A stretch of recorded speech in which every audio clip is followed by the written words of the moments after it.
everyone, MarauderEX here with more Let's Play Shining Force 2. We are part 43, and we are still in the battle in the town of Moun. As you can see, pretty much not much has changed. Everyone's in relatively decent shape for the time being. So, let's press onward, shall we? Being careful about moving around that corner, because I guarantee you those guys are gonna just, well, the Death Archer, I'm not sure where he's going now. He's probably going after Bowie, is what he's doing. Death Archer. Okay, now where the hell are they going? I'm giving them targets, and they're ignoring them.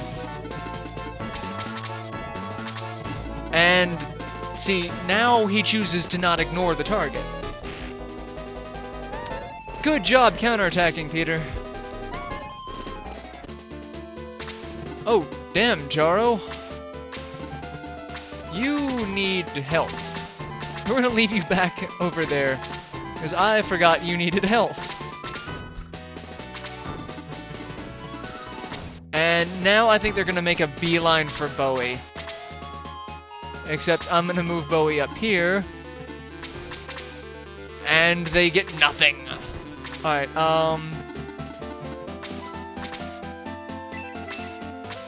heal Jaro so that he can stay useful.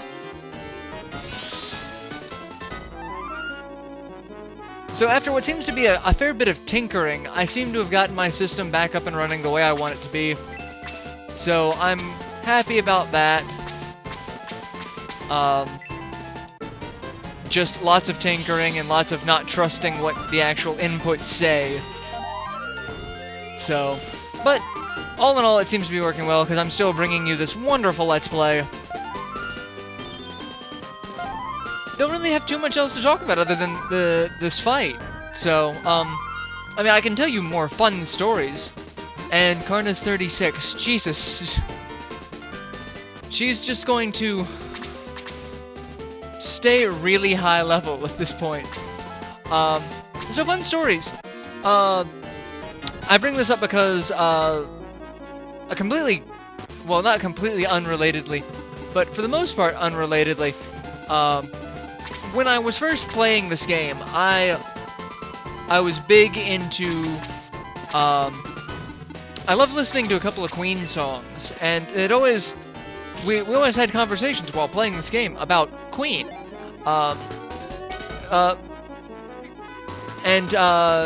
Slade just learned a new spell. The equivalent of Bolt 2 as a level 1 spell.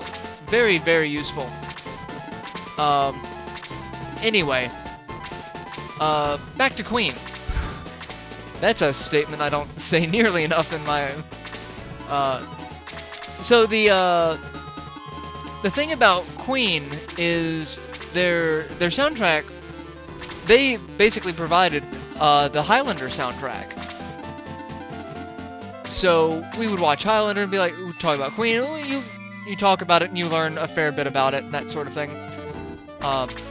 Being careful about moving, because Bowie's left to his own devices over there, and I don't quite trust that with two guys coming up.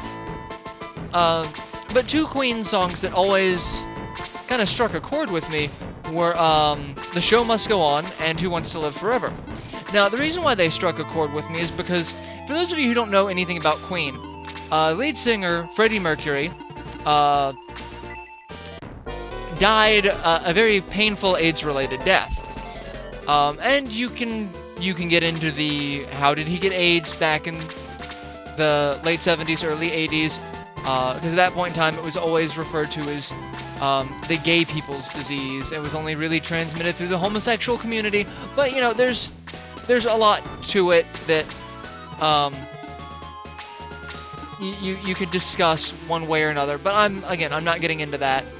But the fact of the matter is he knew he had AIDS and he knew he was dying of it. So how many of those songs, while horribly depressing but still yet with a ridiculous amount of hope to them, how many of them did he write with the knowledge that he was going to die of this disease? it's something that's always been something on my mind, because it's one of those things that when you're faced with your own mortality sort of thing, how do you... And he responded with this music. At least I think he responded, because again, I don't know when the official diagnosis was and when he wrote the songs and their comparative time frames. So, but it's always been something that I've wondered, because I can only imagine that sort of thing being, you know, having to face your own mortality like that, and to do it on stage, basically. It's just, it's mind-boggling to me. But, two of my favorite songs of all time, I actually just favorited an AMV of it, and that's gonna date this video, because you can see when I favorited that. It's a Trigun AMV of Who Wants to Live Forever. I like a lot of the AMVs, because a lot of songs fit, anime stories, and it's one of those things that I've always been entertained with. As someone who's done role-playing for years, as both tabletop, MMOs, and anything in between, except for LARP. I never got into LARPing. I have a lot of the LARP weapons, the foam, not the rubbery weapons, but the foam weapons. Those make great sparring weapons, especially if you get tired of breaking your fingers, or breaking friends' fingers. Fun story about Darkseith. He used to wear a hematite ring, and back when we used wooden sparring weapons, Luth, who you remember from the Worms Let's Play, managed to hit him in the hand and shatter the hematite ring, and to this day he still has pieces of hematite embedded in his knuckles. And the irony is, hematite is said to be the healing stone. So take that for what it's worth.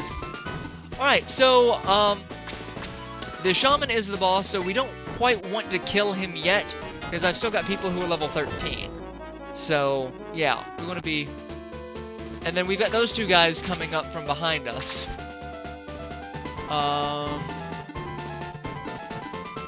But we want to kill as many of them as possible, so we don't want to, we don't want to do anything stupid and skip turns, because we've got a lot of people coming up after us. And they hurt like a bitch. I don't really want to do that, but... Because Gerhalt's hurting. He really is. Gerhalt's in a new level of pain at the moment. I should have killed him with Jaro, but I didn't know Jaro was going to be next. We're going to keep Bowie back here just to avoid Blast 3. And again, we don't want to kill the Shaman, but Jaha needed XP, so it works well. Yoink. I still haven't bought healing items, have I? Who needs... Oh, yes, I know who needs curing.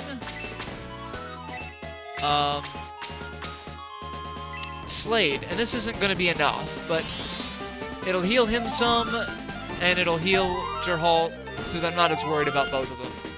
I'm still worried kind of about Slade getting one-shotted, but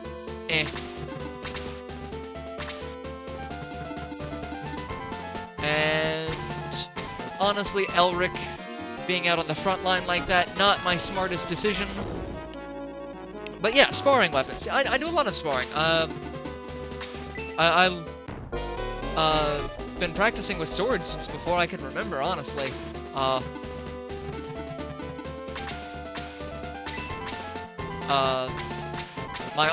My uncle studied both fencing and kendo and various other forms of martial art combat, so that's gonna hurt. Yeah.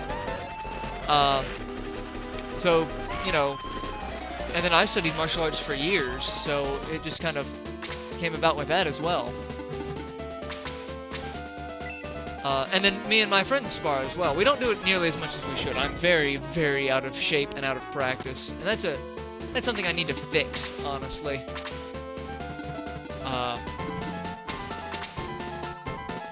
Heal Slade before he dies. But now that it's starting to get, you know, springtime weather, I'll probably go back out to it. Alright,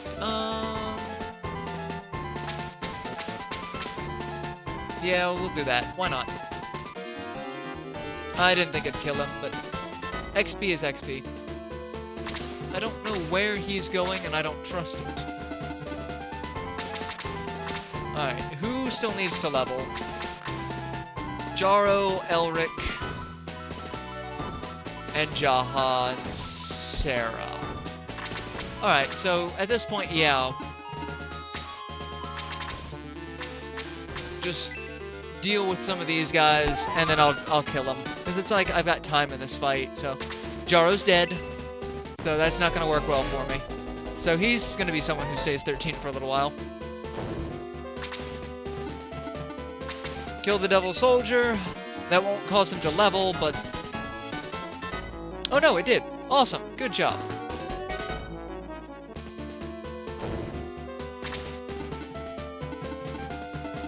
Come down here and deal with the Cerebrus before he deals with us.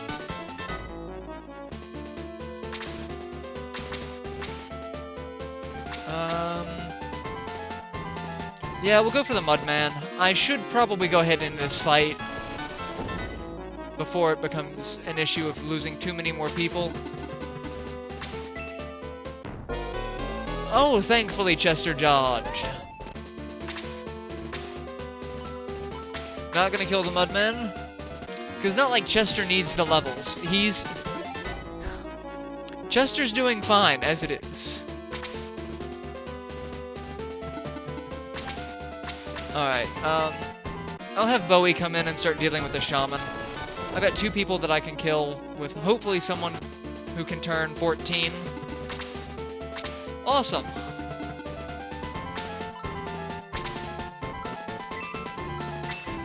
Really doesn't matter who, because they're both gonna die, so we'll kill the Mudman. The Cerebrus just got an attack in, so... And Sarah's 14. Now I feel fine going through, because...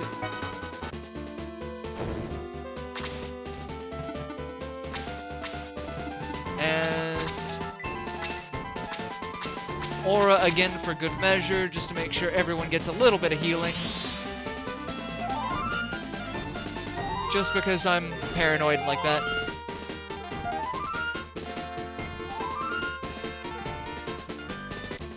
Alright, and where the hell are you going? Oh my god, that's where you're going. You rat little bastard. He is kind of a rat bastard. Look at him. He's kind of mouse/ram-esque. Alright, Peter's gonna get double teamed by Cerebruses down there. So we want to be careful about that. We'll give them something else to target too. That'll work out well for us. Why not? Peter can get more XP. He'll probably hit 15 here in a minute.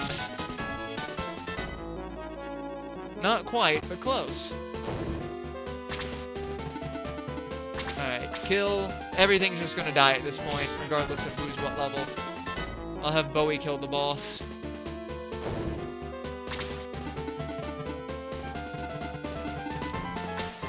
And that's the end of it. Bowie should be 15 at this point, shouldn't he? Yep, Bowie's 15. So that fight's over. Now we've got enough time to do the storyboard afterwards.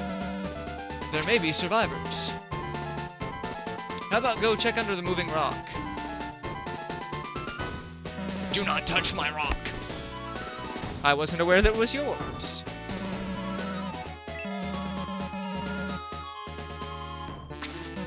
Are you a survivor or are you from Moun? He is Zinc. He is not from Moun, but he is a survivor. He's from the past. Well, you see, Doc Brown turned a DeLorean into a time machine. Oh, wait, no, wrong story. I kind of jumped around in conversation on this video, haven't I? I'm just noticing everything that I've talked about. Zinc. Zinc is a robot from the past. If you played Shining Force 1, they have a robot soldier who's a main character. So, the Ancients are big into robots. Alright, there's something in one of these barrels. I can never remember which one it is, because there's so many of them.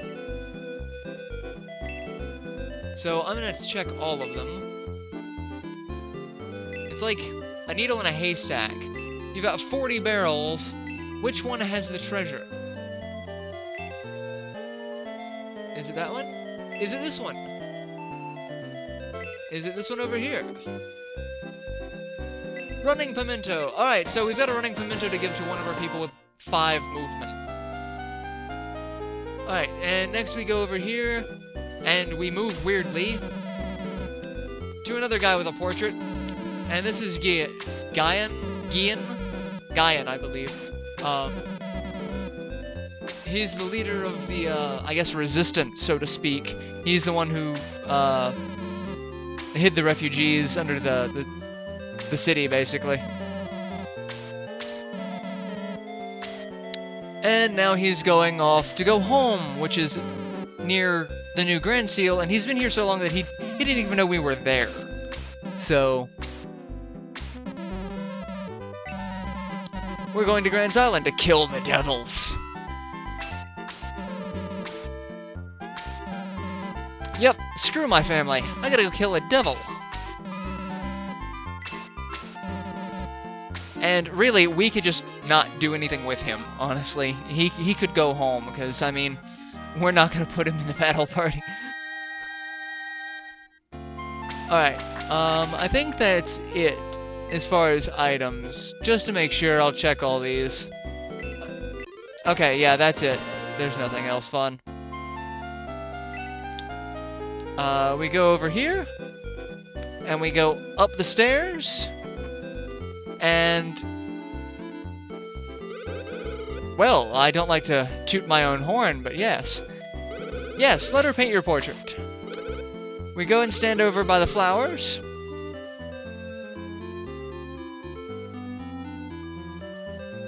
And she can paint really fast, apparently. And that's what we look... No. Alright, that looks kind of like what we looked like before we got promoted. But right now, yeah, not so much so. Not at all. So, yeah. And we talked to Zinc. And he overheard our conversation with Gian, and he's going to go with us. Gian. And he doesn't join the Force, but he will follow us. So, he does nothing, basically, other than trail behind Astral. And now we've got weapon and armor shop that we can go to, so I'm gonna do that and buy stuff. What do we want to buy?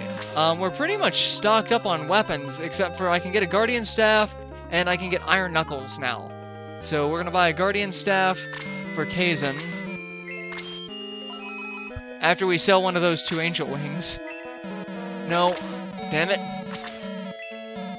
Sell. Well, we'll sell the Power Stick, because that's what needs to go away. I'll keep the Angel Wings just in case I need to ever aggress. Not ever gonna need to happen, but hey. Equip that. Iron Knuckles for Sarah. Can't do anything with them at the moment, so we'll put them on Slade. And that's it, because I only have one, yeah. So yeah, we've got a Shining Ball that we never got, Blizzard, Protect Ring, Goddess Staff. Where the hell did I get a Goddess Staff from? I don't remember that. I don't even remember what it does. I think it can only be equipped on a Vicar. Yep, can only be equipped on a Vicar. I don't even know where the hell that came from. 'cause that wasn't there the last time. We'll go ahead and sell Sarah's weapon. And I can go ahead and sell everyone else's stuff that I don't need. Because it's not like I really need it. But we'll wait on that. It's not imperative. Sell the medical herb. Sell the fairy powder. I think I'll go ahead and yeah. Sell all my useless items. Which I'll go ahead and sell the angel wings. I mean, why not? They're not doing me any good. So I gotta give that to her. I can sell the black ring because it's useless. It's only used for attack up. And it's cursed, so it's not really all that useful in the long run. Sell Screech's greatsword. Sell Taya's Indra staff. And sell Freya's Indra staff. Sell Gaian's great axe. Gaian. Why do I keep calling him Gian? Alright, I'm gonna raise Joro and then save it, and then I'll go ahead and cut this video here. I'll buy the, oh no, there's one other thing I gotta do before I quit. We gotta go over here. I'm gonna show this on this video because there's no point in not doing it here. Step there, and then a creepy hand appears. And you have to actually search it. You can't just, automatically use it. That'll be used for finding a character just a little bit later. So, yeah. Make sure you pick that up. So, yeah. No. Yes. Raise Joro, and then save, and, that'll be it. So, and like I said, I'll buy the healing items off screen. So yeah, I'll see you all in the next installment. Till then, later everyone.